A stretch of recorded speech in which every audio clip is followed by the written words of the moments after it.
Hello! Welcome sa aking channel. Ang ina ng pinakasikat na aktres ng Turkey na si Tuğba Büyüküstün ay nagbahagi ng ilang mga post. Gumawa siya ng nakakagulat na mga pahayag tungkol sa hindi inaasahang problema sa kalusugan ng kanyang anak. Ibinahagi niya ang sitwasyon ni Tuğba na may emosyonal na mga sandali sa ina na nagsagawa ng isang press conference. Ang ina ni Tuğba Büyüküstün, na gumawa ng pahayag upang ipahayag ang mahirap na prosesong ito na pinagdadaanan ng pamilya sa kanyang mga kamag-anak at mga mahal sa buhay, ay nagpahayag ng sakit sa kanyang puso na may luha. Sinabi niya na si Tuğba ay nakakaranas ng ilang mga problema sa kalusugan kamakailan at na ang isang seryosong pagsusuri ay nasa likod ng mga problemang ito.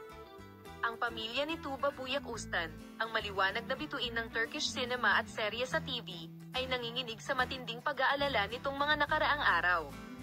Ang ina ng sikat na aktres ay humarap sa press at gumawa ng mga kapansin-pansing pahayag tungkol sa kondisyon ng kalusugan ng kanyang anak. Sa pagsasalita ng lumuluha, inihayag ng ina na si Tuğba ay nahihirapan sa diagnosis ng tumor sa utak. Ilang linggo ang nakalipas, napansin ng pamilya na si Tuğba Büyüküstün ay nagkaroon ng biglaang pananakit ng ulo at mga problema sa paningin at agad na nag-apply sa mga institusyong pangkalusugan.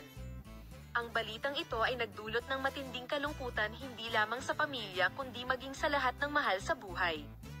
Nagbigay ng pahayag ang ina tungkol sa isyu sa press conference. Ang pagkaalam na ang aking anak na babae na si Tuğba ay nahaharap sa ganoong problema sa kalusugan ay lubhang nakaapekto sa amin. Lahat tayo ay labis na nag-aalala at nalulungkot sa prosesong ito.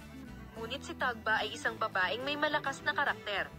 Gagawin namin ang aming makakaya upang malampasan ang mahirap na prosesong ito, at ipapakita namin sa iyo ang mga pag-unlad sa paksa. Paalam.